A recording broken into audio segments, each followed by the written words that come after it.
Once in a quiet riverside village in Delta State, there lived a poor but kind-hearted boy named Ejiro. He was known for always helping elders fetch water from the river and for giving away his share of yam to those with less. But no matter how hard he worked, Ejiro remained poor.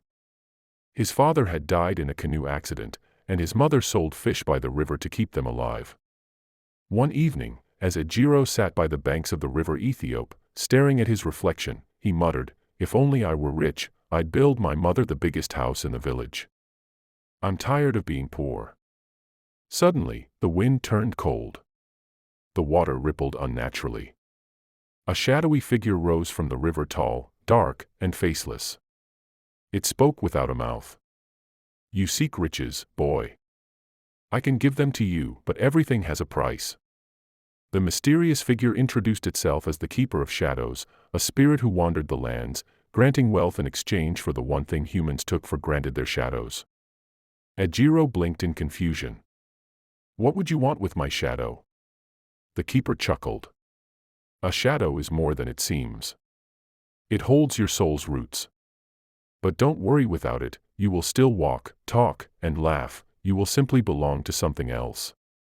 Ejiro hesitated, but the image of his mother sleeping hungry pushed him forward. "I accept." And just like that, his shadow rose from the ground like smoke and was absorbed into the keeper's chest. In return, a sack of gold coins appeared at Ejiro's feet, and luxurious clothes wrapped around his body. With his newfound riches, Ejiro transformed his life. He built a 2-story house by the riverside, bought boats for the fishermen, and opened the biggest fish market in Delta. People called him Ejiro the Golden Boy. His mother cried tears of joy, and every child in the village wanted to be like him. But soon, people started whispering. "He has no shadow," one child said. "I saw it. Under the midday sun, nothing," another added. Rumors spread. Elders began to avoid him. Chickens wouldn't go near his compound, and the village priest warned, "No man loses his shadow and remains whole." Ejiro laughed it off. "I have everything I need."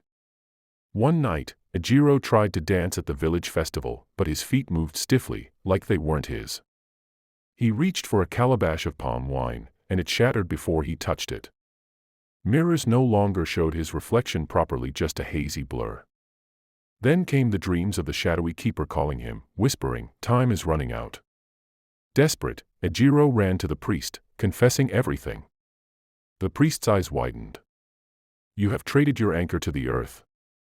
Without your shadow, your spirit will soon float to the world of the wandering, never resting, never dying.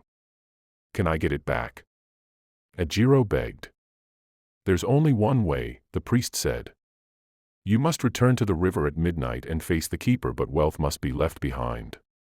Shadows return only to the poor." That night, Ejiro stood at the riverbank, dressed in rags, having given away every coin, every boat, every cloth. Villagers watched from a distance as the water shimmered and the keeper rose once more. "You gave up your riches?" the spirit asked, voice colder than before. "I want my soul back," Ejiro replied. The keeper stared, then smiled a sad, smoky smile. "Very few ever return. You are wiser now." The spirit opened its chest, and Ejiro's shadow emerged, crawling back to his feet like a long-lost friend. The moment it touched him, warmth flooded Ejiro's body, and he wept. Ejiro never regained his riches, but he became a storyteller, warning others about the cost of trading what truly matters. He would often sit by the fire and say, "Your shadow is not just a dark patch, it's your spirit's tether. Lose it, and you lose yourself." Moral lesson. True wealth lies not in gold, but in remaining whole. What we trade for riches may cost more than we know.